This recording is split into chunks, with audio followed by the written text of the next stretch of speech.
On this episode of the Ministry of Motion Pictures podcast. You know, I'll watch so many. I mean, I just mentioned Evil Dead. The theology in that is pretty off, but it never claimed to be accurate.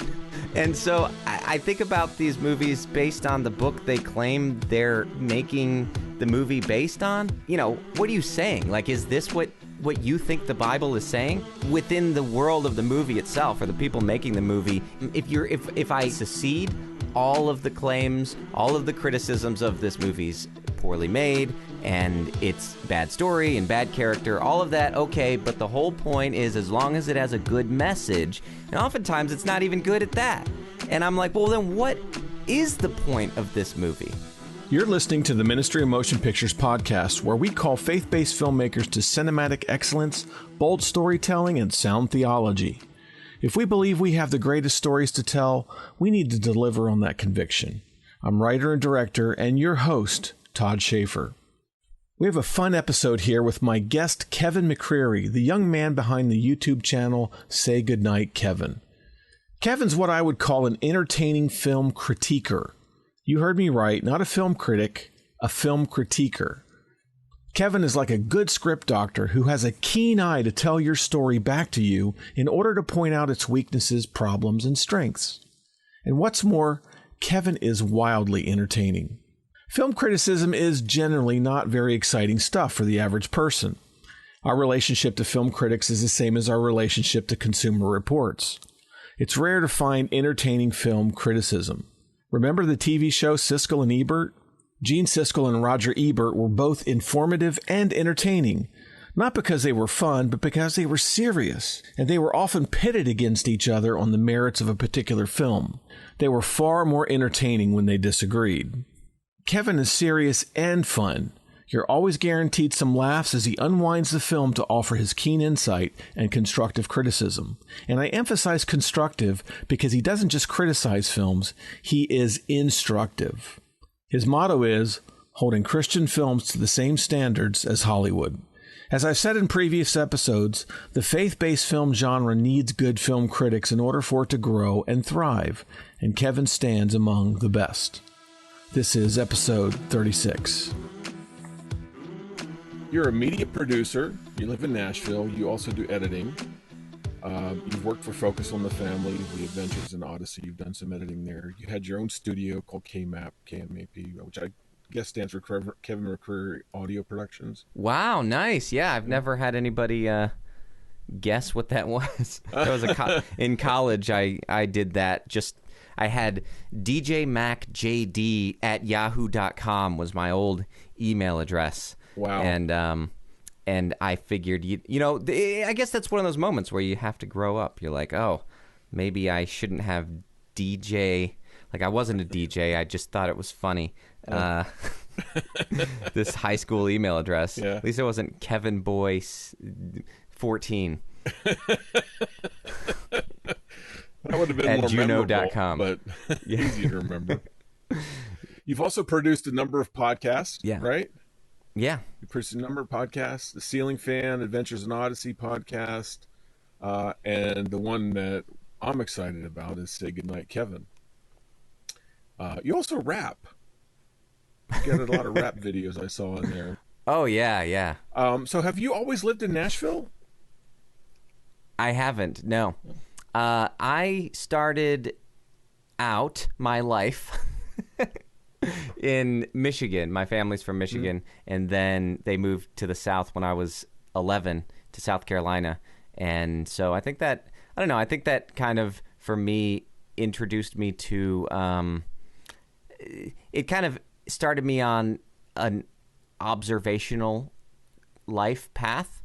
I really like observing things that are different and finding differences and laughing about them and finding the humor in things. And because going from the North to the South, there's differences, and it's weird because our culture, even though it's been hundreds of years, there's still a very funny differences between things they do in the North and things they do in the South. And it made me kind of culturally aware very, very quickly. And my family always, just little things that they say in the North and the South, it's different. So I always avoided getting a Southern accent because I knew that they didn't talk like that on the radio and on TV, and so I always avoided that. And but yeah, so there's nothing happening though in South Carolina as far as media goes, and so I moved to Nashville. Good. And there's a lot going on here. That's where you started working for. Hold on, you were in Focus on the Family, so that would have put you in Colorado Springs. Yeah, Colorado Springs. Yeah, I lived there for 2 years out of college. It was my first gig. I interned there and then worked there, and it was a good place to start because Focus on the Family.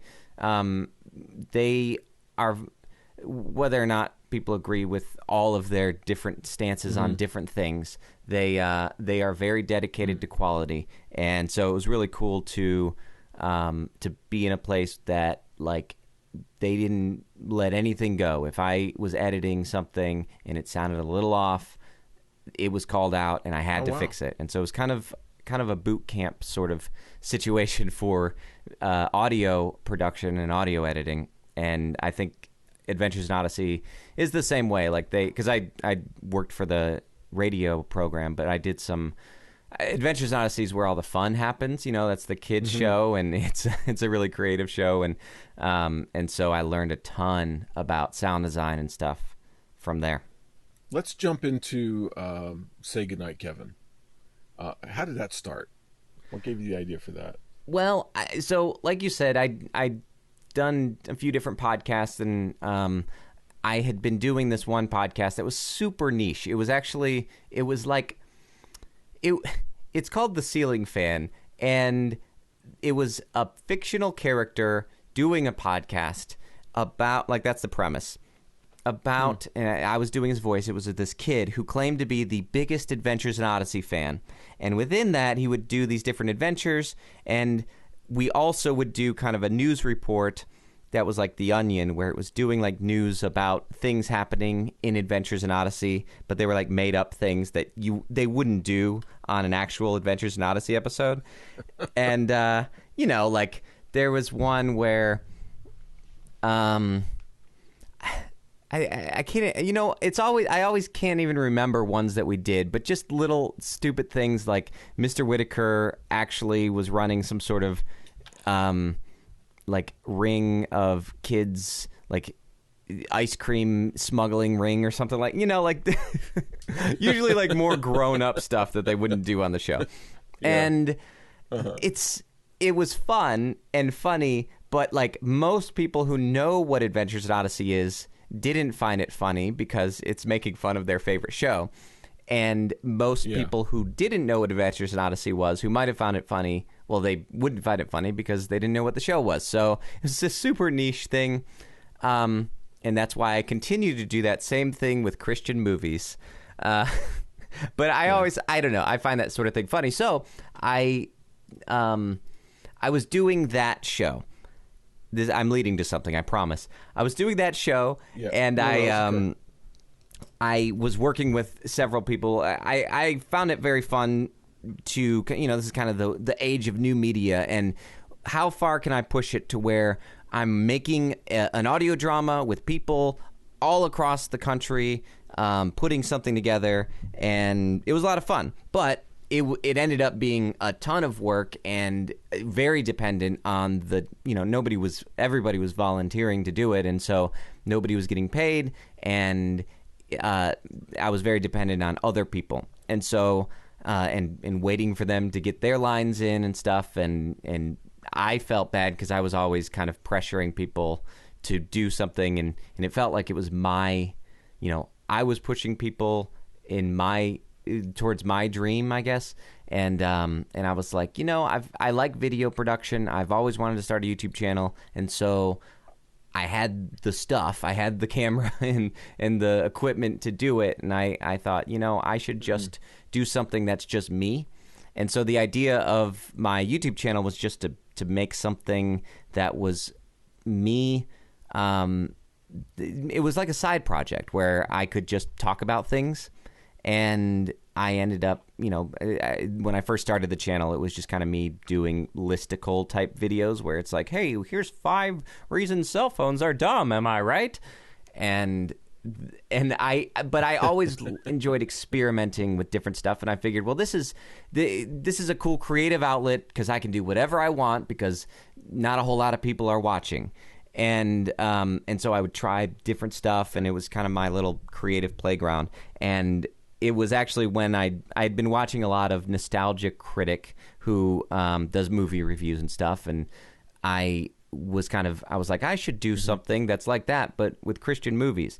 And so it was more, I was doing a parody of his videos, and people liked it. It got more views. I reviewed the Kirk Cameron Left Behind movie, and it was kind of, I always loved Mystery Science Theater and riff tracks, and I always wanted to do one of those types of things, and so this was kind of my opportunity to try my hand at it.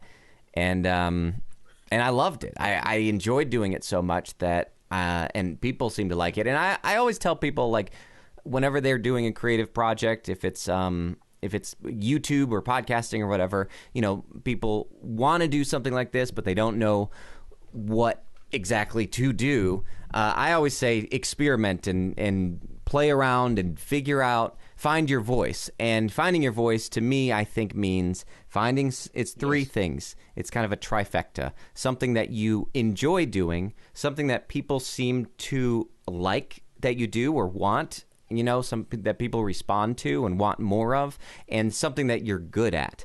And because sometimes you get 2 of those and not 3. And because you can have something that you're good at and people like, but you don't enjoy doing it. I know some YouTubers like that who got, their videos got big doing something that they don't actually enjoy doing anymore. And that, I think, can wear you down really quick. You can get burnt out really fast.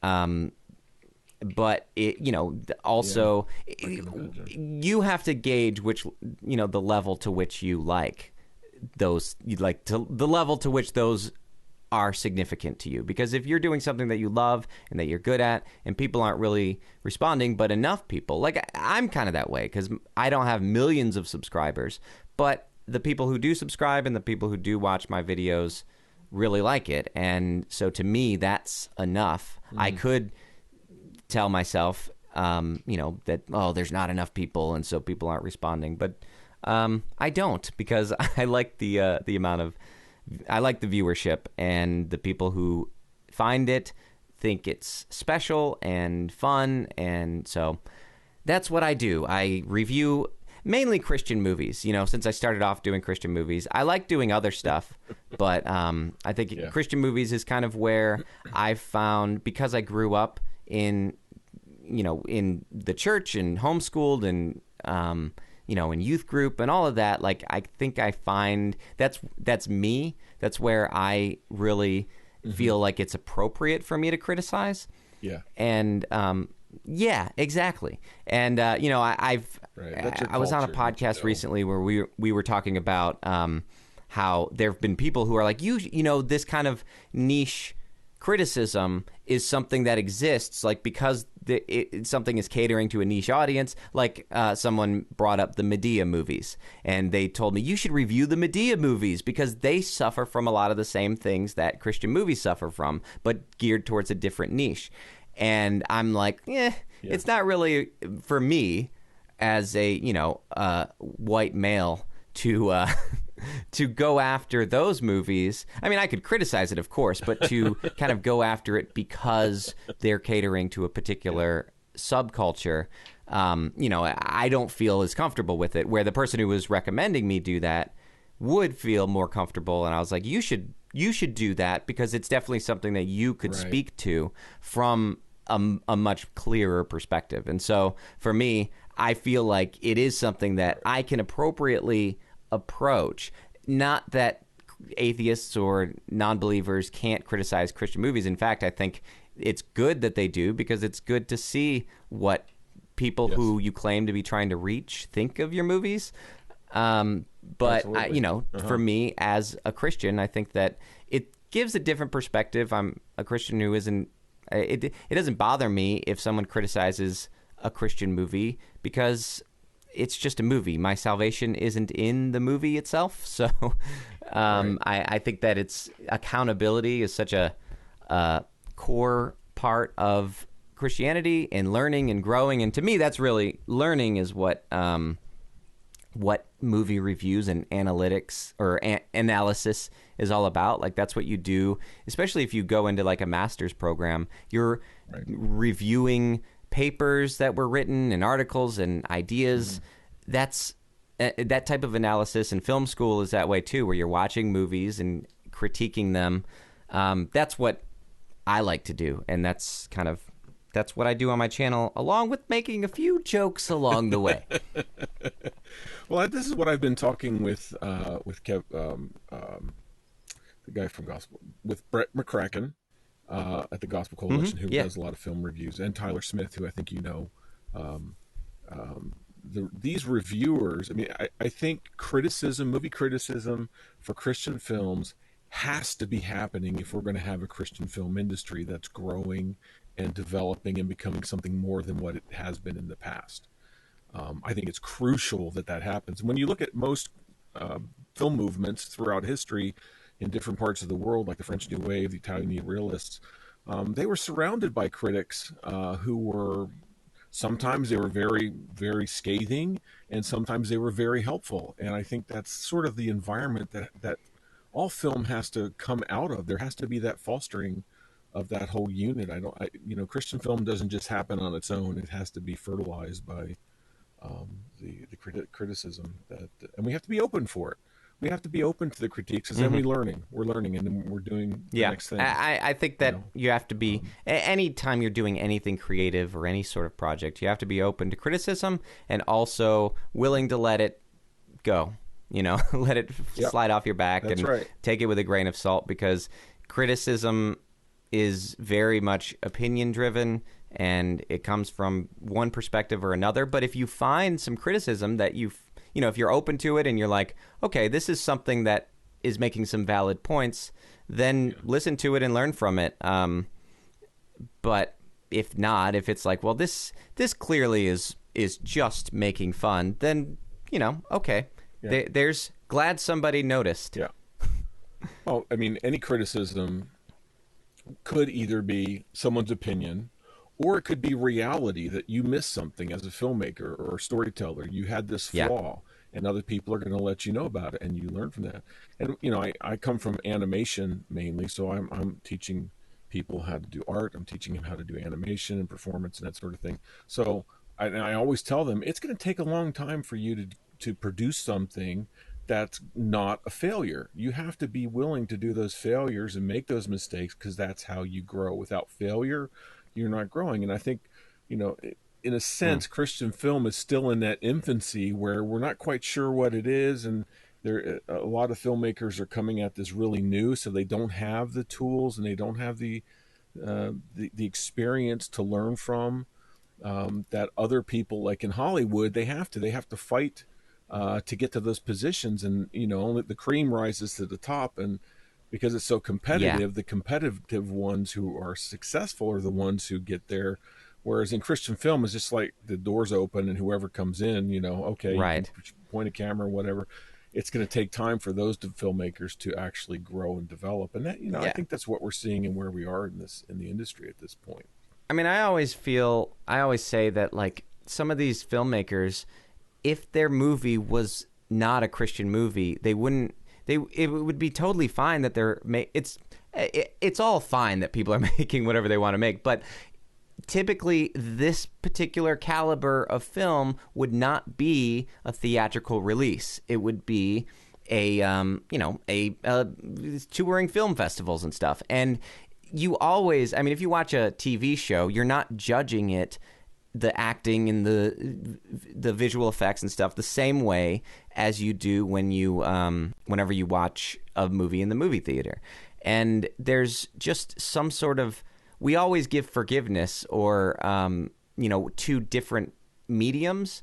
And so I think that's what stands out with Christian movies, is that a lot of times movies that really aren't supposed to be where they are elevated into positions that feel weird. Then it's like, well, if a secular movie was in theaters, typically this wouldn't be the caliber to which, it would be. Typically this caliber movie ends up, somewhere else. And so whenever you see, but then you drop down, you watch, now that Amazon lets anybody upload their movie, you can see on Amazon Prime some of these. I'm friends with a lot of Christian filmmakers, and I'll see, hey, our movie is up on, I'll see it on Facebook. Our movie's up on Amazon Prime now, and I'll go check it out, and it's embarrassing sometimes to see, because it's like, well, this movie is not being distributed on a platform, and this, I think other genres like the horror genre deals with that too, where you kind of have these movies where, because people who like those movies really, they kind of, there's a level of forgiveness, I guess, where they're like, we just love to see. I don't know. I don't watch a lot of horror movies, but I just know that people who watch horror movies will put up with a lot of hokiness for their horror movies. But you've got genre, yeah, exactly. But that's what's weird, is everybody knows that. They know that, and they intend to do it. Sometimes you watch these horror movies and the blood is so obviously fake, and it's, the most famous one I think is Evil Dead, where it's just so, especially Evil Dead 2, it's so over the top and extreme, and it's intentionally that way. Yeah. But I don't think and so people watch it and they get grossed out and they laugh and they have a good time and probably get drunk and high and whatever watching these movies at these festivals and stuff. But that's not what Christian movies do.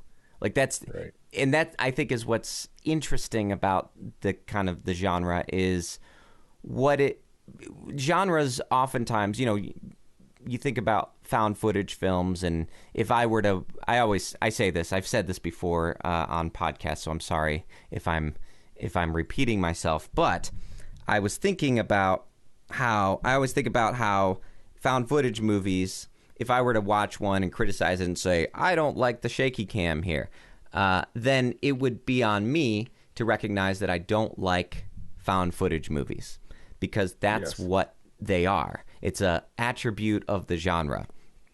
And so in the same way, you could say, like, well, this movie talks about Jesus. Well, what do you expect? They're not going to be preaching about Buddha in a Christian movie. So in that respect, it's a genre. But I don't think, and I think the same way with schlocky horror movies have, these overly gaudy blood and guts and bad special effects and stuff. So if that's the intention, but I don't think cheesy is the intention of Christian filmmakers. And so I understand that there's certain aspects of the genre that are a genre in Christian films, but I do think that there is a level to which Christian filmmakers don't want their films to be what critics are saying. They're not. It's one thing where you can say, well, you're criticizing it for something that it is, and we know that it is, and that's the intention of it. But I think that I don't think bad movie is an attribute of the genre. Yeah, I agree with you. I think because it's a B movie genre, it's easy entry level, and just like horror, if you look at a lot of these big directors today, they all got their start in horror, a lot of them. And Christian film is sort of the same way. It's that easy entry level thing, and it's because it's got, like you said, it's got an audience that isn't very demanding of what it wants. It really likes the message and the affirmation of its beliefs and the things that it enjoys about it. So that's what causes it to survive, which is a good thing in some ways, because it is a captive audience that's underserved and is looking for this kind of content. So it's easier to hit as a target. But the bad is that it's going to get stuck in that rut. But that's exactly what it is, though. Right. Yeah, because it's a target market, not a genre. I think that there's a big difference, because I think that when I watched the first Evil Dead movie recently to kind of analyze it, to figure out what is it that like people saw in this that they knew Sam Raimi could be a big director. And what's interesting about that movie is that it is a filmmaker's movie, because you see exactly how he did every special effect. And it's not so much that it's easily covered, but it's actually, it's almost like the movie is a behind the scenes in and of itself, because you see what he did, but also that it must have taken so much time to do it, and that it was very creative that he did it that way. Whenever like the arms, there's this part where these arms come through a door, and you can see where they cut the door in order to have the arms poke through there. And so you see all of the things within it. Like, you know, you don't have to watch how did they do that? Because you know. So if you're somebody who is, you know, who likes stop motion animation, or you like, you know, practical effects, it's kind of here's some ways you can do practical effects in and of itself in the movie. And I think that because of that, you have kind of it even if it's cheesy, it's very creative. And so that's why you do have a lot of these horror directors becoming big filmmakers, because here's a low budget thing that they're encouraged to be super creative within the constraints of a budget. And I don't know that happens in Christian movies. In general, it's not a genre that's known for, yes, cheesy, but extremely creative. I think part of that is that a lot of filmmakers come at it thinking, oh, well, if they can do that in a Hollywood film, and that's really a bad decision, then I can do that. So what's to stop me? So they're not necessarily coming at it from a creative standpoint. A lot of them are coming at it from a messaging standpoint. But the thing that I find is that in general there is a disrespect for the craft of filmmaking. There's this belief that anybody can do it. And sadly, you know, I have to say that Spielberg and Scorsese and those guys said, you know, there's going to become a day when everybody can get a camera and everybody can go make a movie, and they're going to be making lots of movies. That's like saying you can walk through a community art show and look at all the art that these folks are doing in this small little community, these little portraits that look ugly and, you know, bad barns and that sort of thing, and go, hey, I can do better than that. Give me some paint and canvas, and I'm going to produce better art than those guys. Unless you've ever painted, you don't know how difficult it is. You can spot the problems, but that doesn't mean you can execute and do something better than what's there. It's a sense of the craft. There's no sense of craftsmanship, a respect for the craftsmanship it takes to produce some of these things. And so people go into a gangbusters without any understanding that, you know, people have spent years and, you know, most of their lives developing the skills and the abilities to do something that's powerful and moving and is at a high level of quality, creative quality. And that's why we get a lot of these bad films, is because they think anybody can do it and they just get out and start shooting stuff. And it's only until they start trying to put it together do they realize, holy cow, I really don't know what I'm doing. Yes. I mean, I feel like that's why, because it's true. Like, criticizing is easy. Yeah. That's what I do. But I recognize I can do that. And I also recognize I probably can't make a movie. And so I don't. That's my superpower. I know what I don't know how to do. So I don't do it. Yeah, that's true. But and I do feel like that's... You do well, Kevin. I have to see, there you go. Thank you. I love your YouTube channel. I love, you know, honestly, I had on my list. I always have a list of films to watch.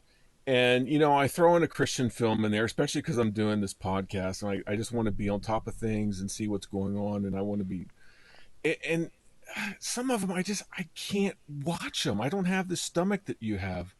So I'll now type in your video your YouTube channel, say, did Kevin do a review on this? Oh, yes, he did. So then I get to sit down for an hour and be entertained while you're analyzing this film, and that's more. My wife and I enjoy watching your YouTube reviews on some of these films more so than the film themselves. Well, good. And you're watching it for my commentary, not as a replacement to the film, correct? Oh, right, exactly. For legal purposes, exactly. We got to make sure that's clear.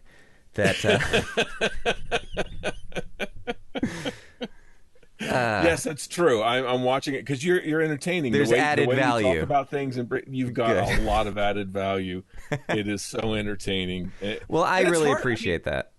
You have an ability to make an entertaining review that I haven't even seen much of in the secular world. I think you could really branch off into that area. Well, thank you. I mean, you're entertaining. Your critiques are really good. You're point on when it comes to story and the cinematic qualities that are lacking or else good, because you do praise a lot of these films for the good story points, the good characters, the good cinematics. And you're also very knowledgeable about the theology, and I appreciate how you point those things out where, it's sort of left in this nebulous land, even in a Christian film. What are they really saying there? And you're like, wait a minute, this is the truth, and you guys are skirting around the truth because you're not willing to say this or whatever. It could be anything. Yeah, I find that critique. Yeah, I find that important, not because I'm. I'll watch so many. I mean, I just mentioned Evil Dead. The theology in that is pretty off, but it never claimed to be accurate. And so I think, to me, I think about these movies based on the book they claim they're making the movie based on. Not that every movie is a biblical epic, but like you claim to believe this thing, and so why? What are you saying? Like, is this what you think the Bible is saying? And since I grew up in church, and because, I went to school at a Christian school, and theology is important to me, and it's more of a hobby. I think I find it interesting. It's also, my faith is important to me, but like, it's not important for me to convince people. I think that the Holy Spirit can do that. I like telling people what I've discovered and found, but I do think that within the world of the movie itself, or the people making the movie, if you're going to make a movie with this stated, even the bottom, if I secede all of the claims, all of the criticisms of this movie's poorly made and it's bad story and bad character, all of that, okay, but the whole point is, as long as it has a good message, then how is it even as a message? And oftentimes it's not even good at that. And I'm like, well, then what is the point of this movie? Yes, that's right. So I don't like to, there are people who write reviews, and my point isn't always to review the theology of the movie to see, are you being Christian enough in your movie? But if you're going to make a movie with, it would be the same way if someone did a true story and said, this is a true story. It would be prudent for me to point out where it isn't true. Like they said this is a true story. I watched that movie on Amazon Prime about it was called about the hot air balloon.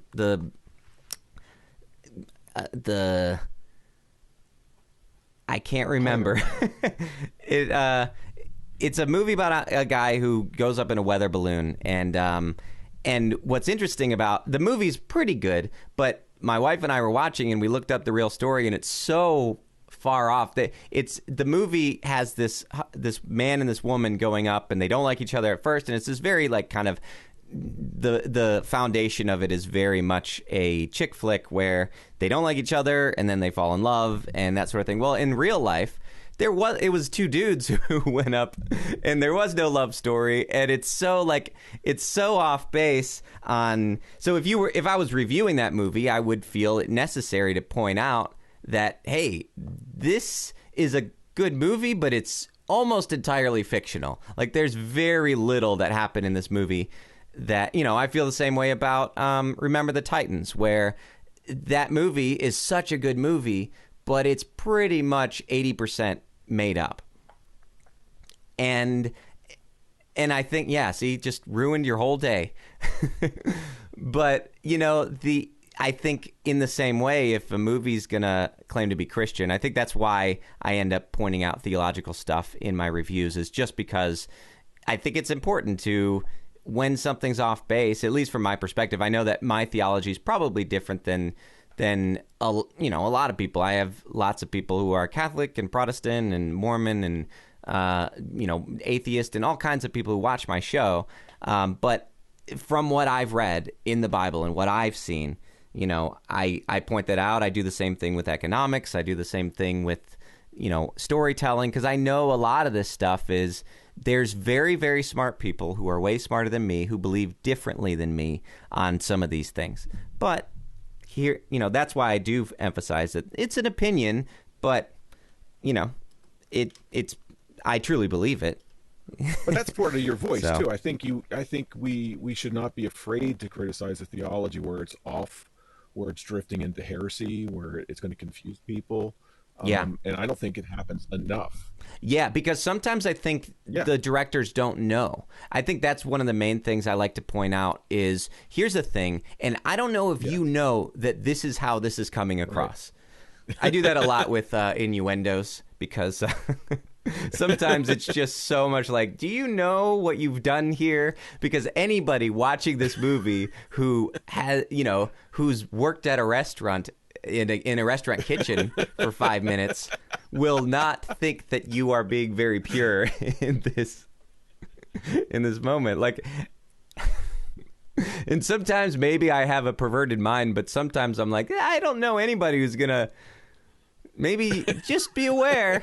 It's important. It's crucial. It's part of the fiber of crucial concern in these movies, and we have to make sure that they're being clear. I mean, if they're going to present a salvation message, right, they need to do a little bit better than your Sunday school flannel graph that you're just trying to entertain the kids for a time being.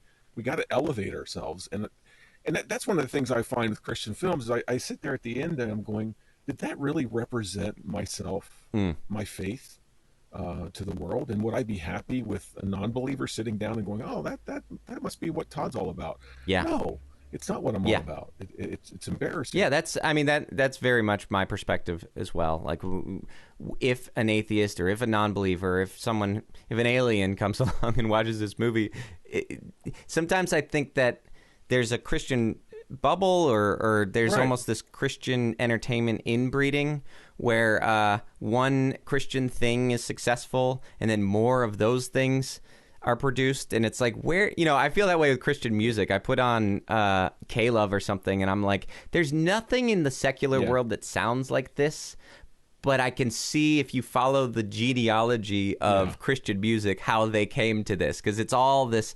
it's all the same, very reverby, very I guess praise and worship. I guess the closest thing is like a U2 type thing, but like so far removed from that at one point Christian music were inspired by U2 but not as good, and then this is like 5 generations removed from that. It's just all very weird because but yet everybody's like, yeah, that's good. Oh, I love it. And it's all inspired by itself. Yeah. To where it's so far removed from, like, if someone watching this who's not part of that niche. And I think that's something that movie Gavin Stone, which I criticized very much, and I still would. I think I've Dallas Jenkins has done much better things since he's made The Chosen. But that's one part about that movie that I think is cool, is that it's a fish out of water story about a guy from Hollywood who has to go to a very accurate church. It's not like every movie, every time there's a church, it's some like Gothic cathedral that the pastor is always like there in the sanctuary. He's never in his office. At the end of the night, nobody else is there, but he's sort of drifting in and out, and then they have their that's the big moment in the film where the character changes his mind. Yeah. And so what I like about Gavin Stone is that they it feels like a real church, like a real mega church, but like an actual church. And he's there, and they're doing things that Christians do. There could be a blog. I'm sure there was stuff Christians do, and they're doing things like that. And you see it from his perspective and how weird it is. And I think that that's important to see. Like, we're so caught up in our Bible study and our internal logic of our churches that we forget that. Maybe we should check and see. And sometimes it is weird. I mean, Christians are a peculiar people, and that's fine. And that's great. And there's things that we believe in that are weird, but true. But there are things that we do, traditions and tendencies and habits that we get into that aren't ever talked about in the Bible, aren't part of that. And it's okay to keep doing those. It's okay to have a potluck. I think that potlucks are great. I love going and getting fried chicken after Sunday church. It's awesome. But it's not necessary. It's not necessary for salvation. Right. And, I think that I think it's okay to not make sacred the things that aren't sacred. And Christian movies aren't sacred. And I get a lot of comments with people who seem to believe that they are. No, I know that. I think, you said earlier that the Christian film isn't a genre, it's an audience. I think that's a really important distinction to make because we are serving an audience that has an appetite for this. Yet at the same time, I think there is sort of a genreification of Christian film that has narrowed itself down into a very small footprint into what we call the Christian film genre. And certainly it has its own rules and expectations because it's based upon past success. And that's the way Hollywood works. Something that's successful, we're not going to take a risk. We're just going to keep doing the same stuff that's been successful in the past. That is just typical Hollywood procedure on things. And it takes these visionary directors who are independent and outside the system to come in with something that's successful, that's completely different. And then they look at that, and then eventually whatever that director did at that film is going to become its own subgenre within that genre as well. So for me, I look at it as we've got a very, very narrow spot within the Christian film, the films that will serve a Christian audience, and there is a lot more room, I think, for what could be done, what the potential of Christian-oriented filmmaking. Than what is represented today in the Christian marketplace. Yeah, it's interesting because even looking at Tyler Smith and him doing his documentary, the name of it slips my mind. Do you remember? Real Redemption. REEL Redemption. Yes. I think Christian movies were more creative in the 90s, even though they were more cheesy as well. I think that the ones that were rising to the top were a lot of these like end times movies, which are more like thrillers than just feel good. Kind of, I said about the movie I Can Only Imagine, it feels like the song personified into a movie. Yeah. And a lot of people like that movie, and I think that it kind of, visually it's one of the better ones. And the acting is great. But I do think that just the emotion and the feeling that I get from the movie is very much like the song, which is it feels real good, and it repeats. It's cliche. It repeats itself over and over. And when it's done, it's kind of tricked everybody into thinking it's good. Yeah. And because it does a lot of it's unashamed about doing all the things that make, that like I remember hearing even back in the early 2000s, there was this computer program that record labels used to kind of run a song through to make sure it had all the elements that guaranteed that it would be a hit. Huh. And they still have that type of thing today that kind of analyzes what elements in a song have been popular in the past, and so this song hits the mark on those things. And the one thing that it can't do is predict innovation. Like rap music, it wouldn't have been able to predict that would become popular because it hadn't been popular before.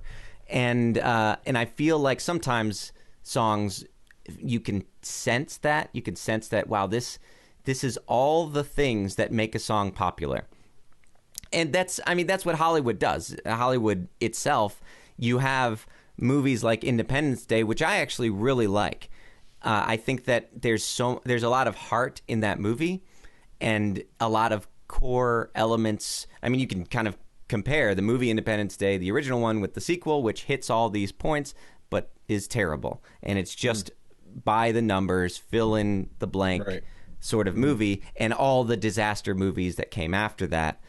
Twister and 2012 and all these movies, it's all cliche, the same thing. But you look at a movie like the most recent Godzilla movie. I watched that one recently, and it has all those points. It's got the guy who's like, you guys got to listen to me. I'm the only one who realizes this is all a bad idea. And the overeager military leader who's like, we're gonna do this no matter what. But it's actually a really good movie, and it's really well done. It's interesting, and it kind of subverts some of those expectations, but also is exciting, and the graphics are good, and has a lot of heart and stuff. And I think that that's what Dallas Jenkins wanted to say about Gavin Stone, is that yes, it's cliched, but it's done well. And I think that to a degree that's true. You have kind of anyway, I'm sorry. I went off on a tangent. You were talking about tangents. We love the tangents. You were talking about how there's kind of this niche that's kind of. I do think that I do think that there's a level to where a lot of the Christian movies, it's what's worked, and so they're doing that thing. And part of that is it is what's working. Like it's not like there aren't creative Christian movies being made. Somewhere, I'm sure. I think I haven't seen them, but but there are movies like Gavin Stone. I think is better than a lot of the ones that are much more popular, and sometimes I think that it's an audience, and that's always been my claim. I'm not making reviews to tell the directors what to do, but I'm making reviews the same reason anybody makes reviews, which is to inform the audience and maybe to educate the audience. And my hope is that Christians will say, okay, yeah, we've seen these movies that kind of say the thing that we believe, but just like comic books, like, okay, we've seen our favorite comic book characters up on the screen, but what if we saw it in a good movie? Now that would be something else. And I think that, the same thing could happen with Christian movies, where there's a little bit more discernment, where people say, yeah, there's so many Christian movies that are good that I'm not going to just support one that kind of half donkeys it. I didn't want to cuss on your podcast. Well, my theory about Dallas Jenkins is that he has a very good story sense because he comes out of a family of writers. Right? His father is Jerry Jenkins, so his stuff tends to be a little more plausible and entertaining, just because it's got a better story. I think a lot of Christian films fail right out of the gate because they don't have a strong enough story. Yeah. Well, concept. I always say it doesn't take a budget to write a good script. And I mean, to a degree, right. If you're good at writing, then you can charge more. But like, to revise the script, to get that right first before you go into production, that's where you can not shoot scenes that you have to cut out, or feel like you can't cut something out because you spent a whole day filming that, and it's there. We made it. We don't want to waste that production day. Getting it down before you shoot. And part of that is being a student of film and watching movies that maybe you don't necessarily feel comfortable watching, but knowing that this is a classic film that has things, ignoring the bad stuff and focusing on the things that make it a good film. Because it's not, we can see through R-rated movies that flop that it's not saying the F word that makes a movie good.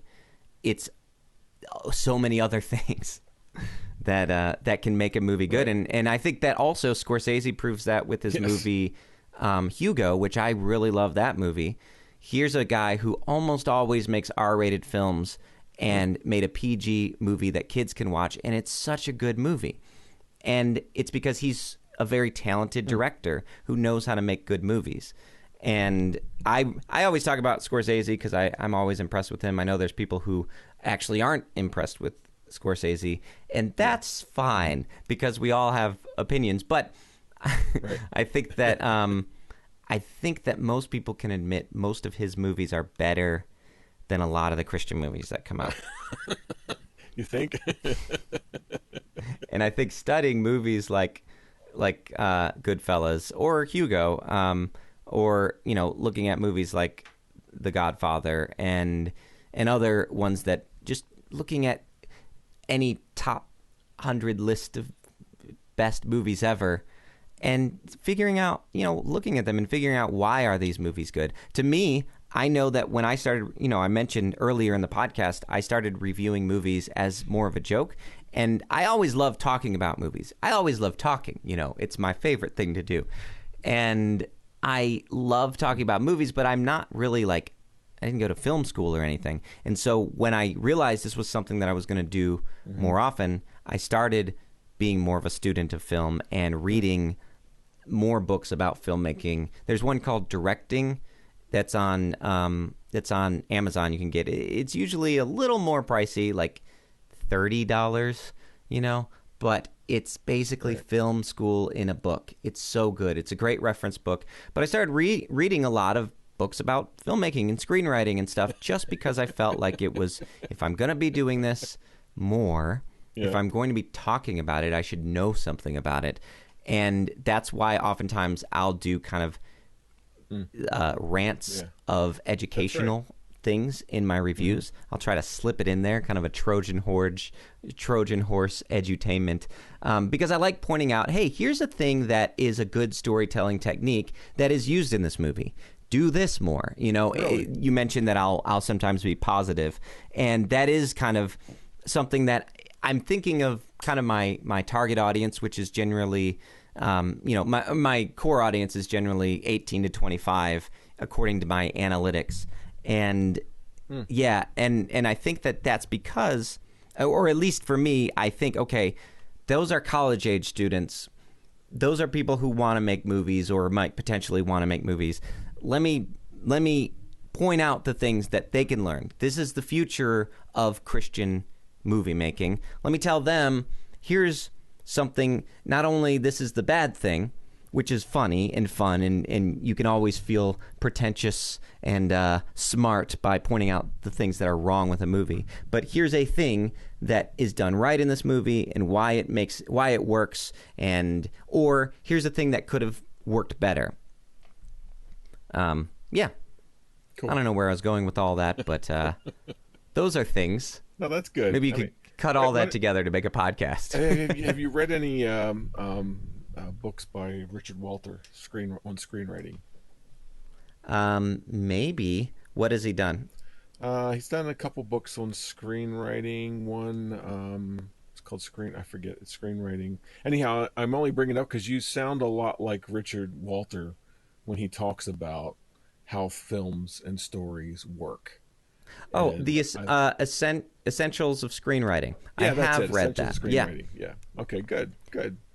I sensed it in that's there. A really I sensed good that one. In some of your stuff. So I thought, he must be a student, or else he's got a sensibility like Richard Walter. That's a good thing.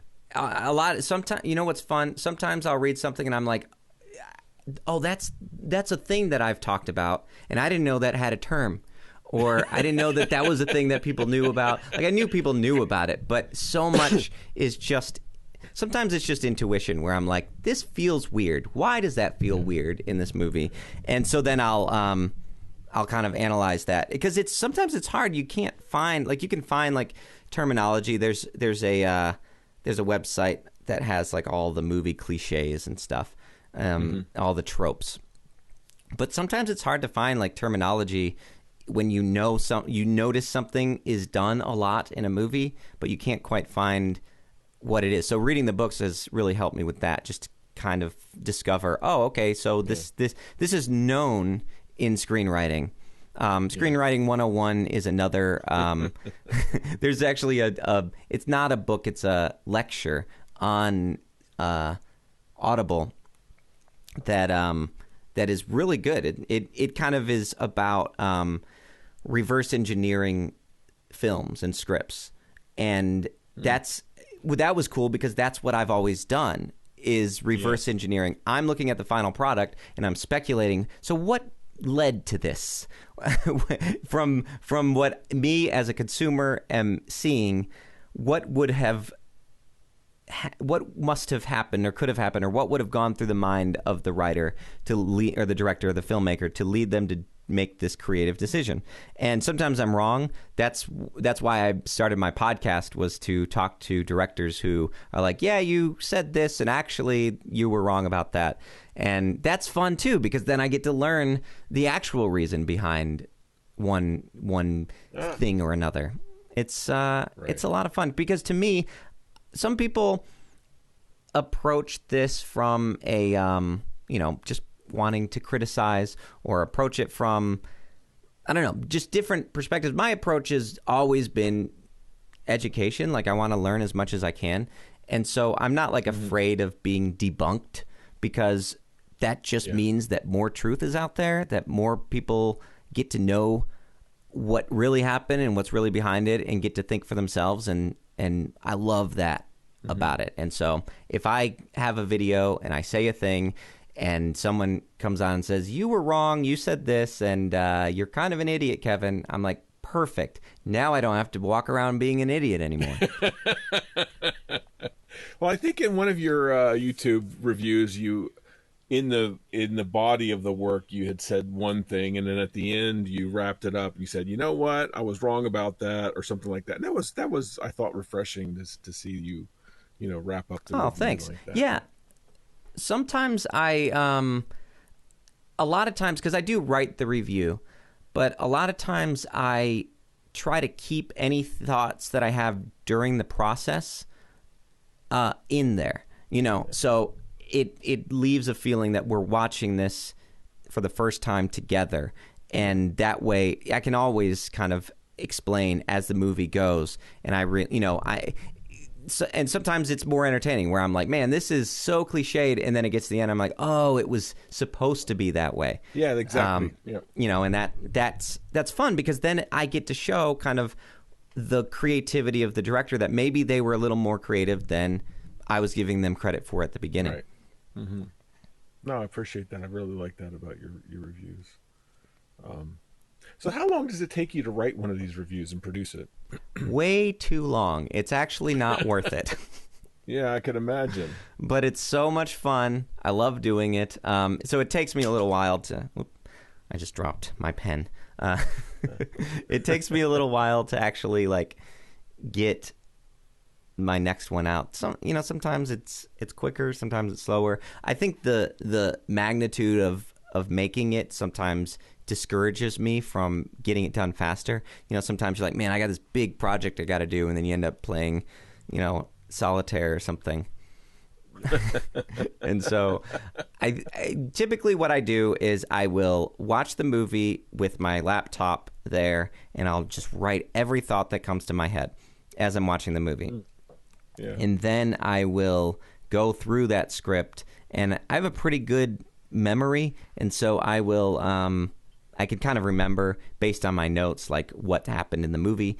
And so I'll go through and I'll add jokes, or I'll adjust it, or I'll make it, I might say like, why does that person have a dog on their head or something, and then I'll go in and make a joke like, well, this movie's great except for this person with a dog on their head, and actually make it a little more conversational, or say, wow, look at this shot.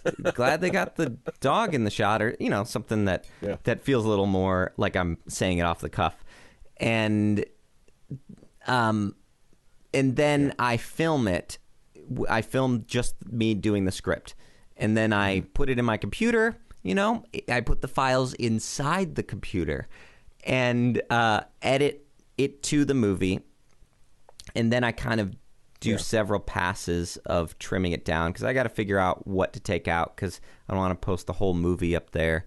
And I can't be funny throughout an entire movie.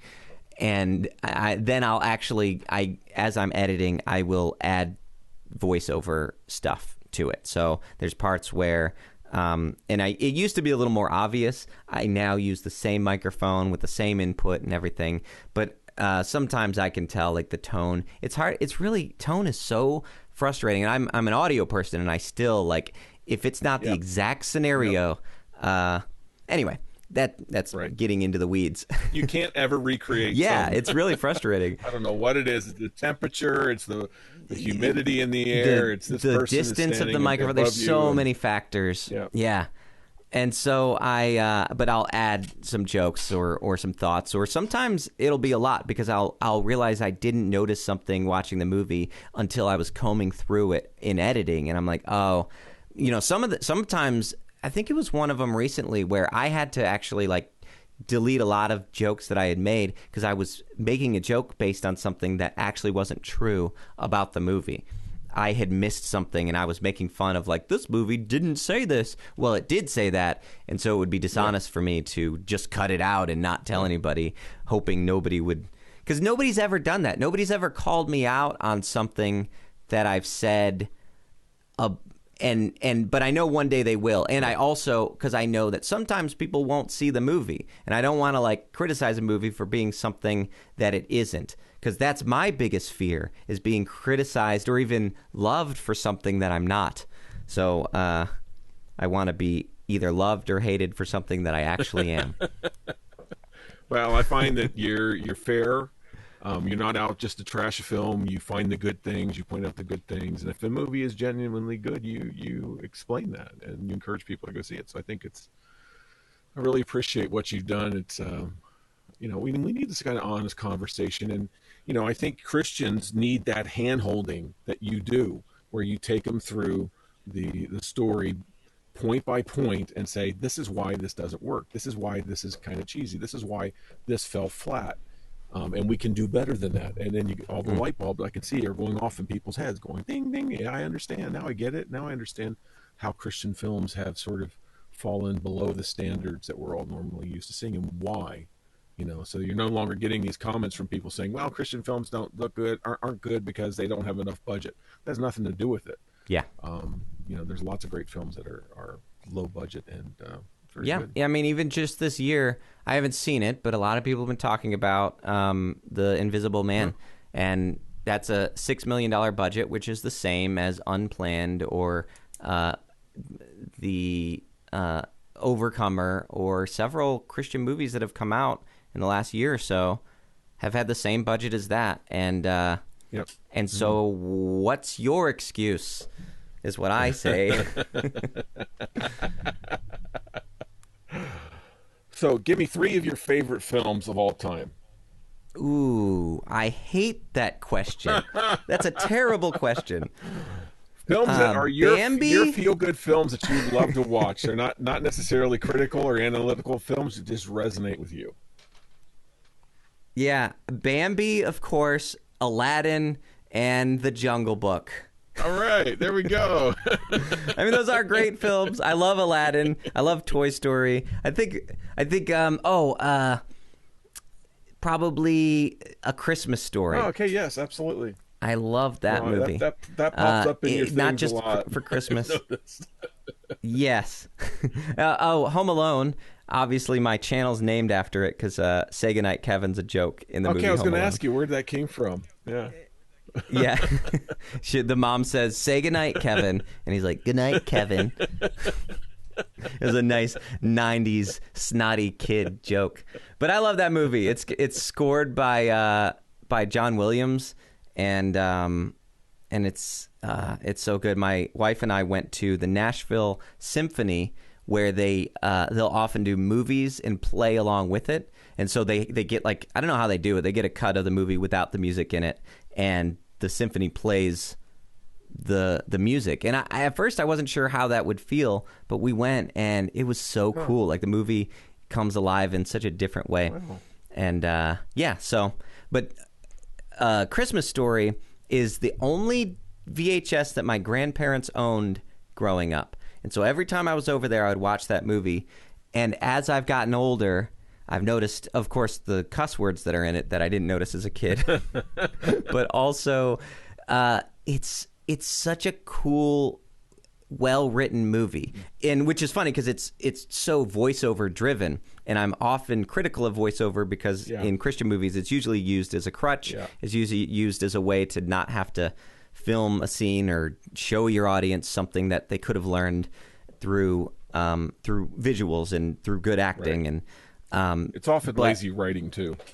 Yeah, but in this, I think in a Christmas Story, it's just so interesting because the movie is made to be. It's written as an adult being able to enter into what is important to a kid. Mm-hmm. And speak in a way using adult terminology, but with the emphasis on the things that kids find important. And I think it's so funny. It's a really funny, clever movie that isn't necessarily for everyone, or maybe it is because everyone talks about it now because it plays. No, we love like 24 hours. We watch it every year. I love it. It's such but I say that to say I get something new out of it. Still, every year I'll watch it, and something new will stick out to me. Yeah. And I think a movie that can do that is really impressive. That's a fantastic film. So what plans are there in the future of Kevin McCreary? Well, I recently did a commentary with Dallas Jenkins of his first episode of The Chosen. And I'm thinking of doing that type of thing if directors want to join me more often. And that's great. I might end up just doing it I have a platform now that's a paid platform, and it's mainly to support the show because a lot of people I had Patreon, and I still have Patreon, but now I have my own thing just in case Patreon decides to persecute me or something along those lines. And and so, what is your new thing? What is it? It's called SGK Plus. Say Goodnight Kevin Plus. It's like it's like a streaming service, I guess, but it's mainly if a video gets taken down off of YouTube or anything, and I'm going to start adding stuff. So it's like a bonus sort of thing, so you can both support the show and get access to some bonus content that I'm going to be making, which one of those things may be these commentaries, which is a little bit easier to do because I don't have to – I just hop on the phone – hop on Zoom and watch the movie with the director or somebody, and we just talk through the content. And with this quarantine stuff that's happened, it's kind of spiked my creativity to think of of ways I can do stuff over the phone. And yeah, so been doing that. Cool. That's a lot of fun. And what else? I don't know. Just watching movies. I'll probably do more secular stuff coming up in the future. I always intend to, and then other Christian movies come my way. Someone just sent me one that was called Assassination 33 BC or AD or something like that. And it's about people going, I don't know. I don't entirely, somebody explained it to me. They said it's about people going back in time to stop other time travelers who plan to assassinate Jesus. And it sounds so awesome. And it's intentionally Christian. Like it's not tongue in cheek. It's not, like there's a movie called Velocipaster. And that's obviously, in the vein of Sharknado. Like, what are two things we could combine and then make a low budget intentional B movie? But this, I think, is genuine. And but those are the best. Those are the best ones that are like they don't know that this is bad. you feel bad if they message you and are nice. If they're mean, they're like, I can't believe you reviewed my movie. And that just keeps the fun going. But so I'll probably review that. See, these movies come along. I remember I was about to get into doing way more secular movies, and then the Trump prophecy came out, and I was like, this movie I have to review. And I'm glad I did. And so they keep on, I start to think like maybe Christian movies are getting better, and so maybe it'll make sense for me to kind of skirt into more secular movies, but then they keep on coming. So oh, that's great. It's never ending. As a capitalist leaning person, I'm like, that's natural for that to happen. If there isn't natural market feedback saying to a business, we don't want this product by having low sales, then there's no reason for them to change their production process. Yeah. Any business who is selling a lot of a thing will keep selling that thing. And any business that is producing a thing that isn't selling are going to shift their resources towards something that is selling. That's right. Or they're going to go out of business. And so all of these kind of like, let's send a message to Hollywood. We don't need to send a message to Hollywood. We just need to support well-made movies. But what they see as good is a message, And so they say, like, we need to support this. And I think that we need to recognize, like, I agree. It's so funny because the people who do, I always think about this because in theory, I believe like boycotting a product is a good idea in theory. Because, like, don't buy the thing that you don't like, that, vote with your dollar. But in practice, the people who do it are always people I don't agree with. Or who I just wouldn't want to have dinner with. So people who like on the right who are like, we're boycotting Disney because they have Gay Day at Disney World, and it's all based on misinformation. Like Disney World never had a Disney like sponsored gay day. It was just people who were gay decided this is the day we're all going to meet up at Disney World, and Disney World didn't kick them out, which is fine. They're a business. Hey, we got a group of people coming. We're going to let them come. We're not going to stop them. And same on the left where you have cancel culture and stuff. And I'm like, I agree in theory, but in practice, the methodology is just so off-putting. And in the same way with Christian movies, I'm like, I guess support the thing, but don't believe that you're tithing when you go see a Christian movie. Yeah. Like your tickets, especially these studio movies that are like the Kendrick brothers that are all that money's going to Sony. It's not going to them.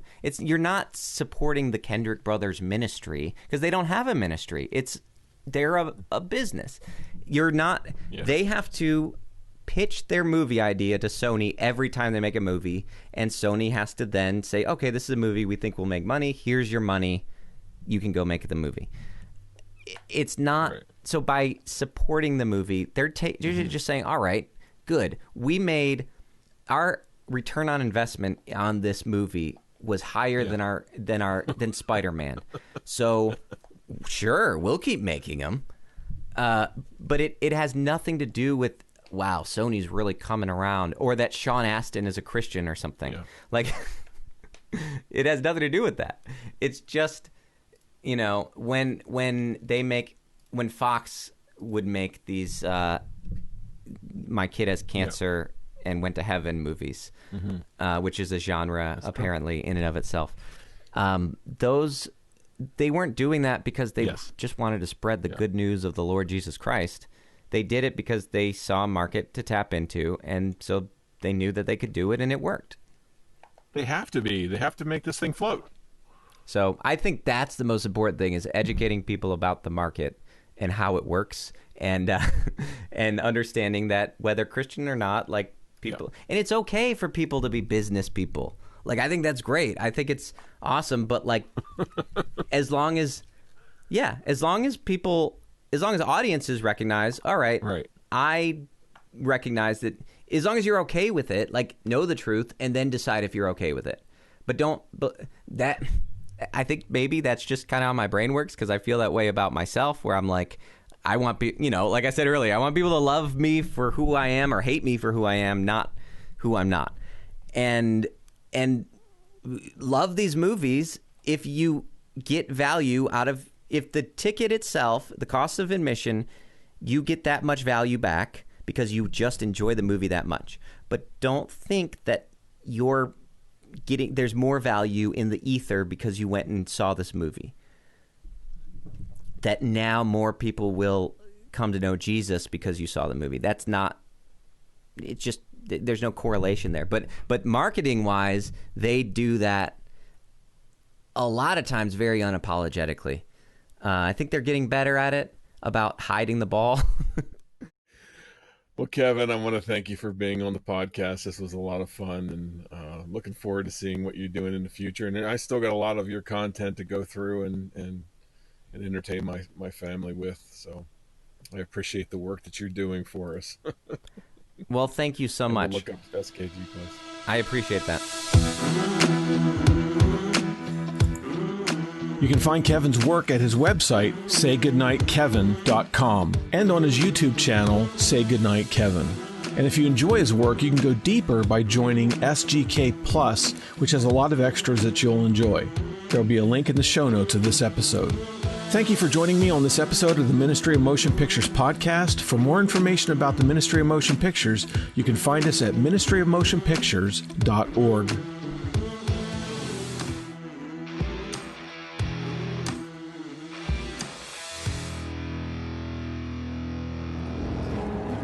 What we do in life echoes in eternity.